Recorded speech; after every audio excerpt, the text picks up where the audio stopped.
Welcome to this tutorial on highlighting values that are above or below the average in Excel.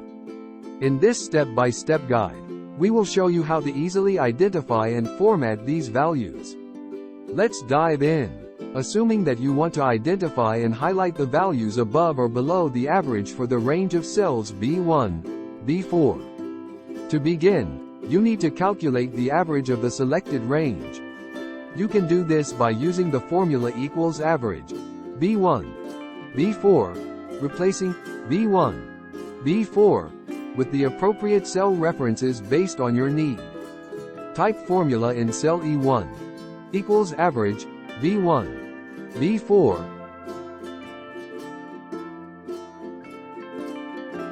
Then press Enter key to apply this formula. Firstly, you need to select those cells B1, B4. Now, go to the Home tab in Excel's ribbon at the top of the window.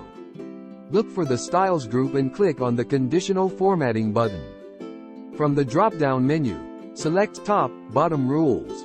This will open a submenu with various rule options. In the Top, Bottom Rules submenu, you can select either the above average or below average option, depending on whether you want to highlight values that are above or below the calculated average. A dialog box will appear, asking you to specify the formatting style for the values above or below the average. Choose the desired formatting, such as, select green fill with dark green text option. As you make changes in the dialog box, Excel will automatically show you a preview of how the formatting will appear on your selected cells.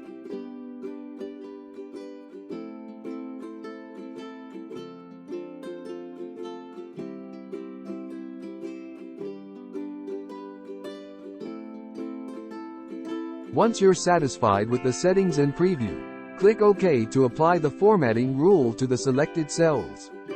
You have successfully highlighted values that are above or below the average for a selected range cells B1, B4 in Excel.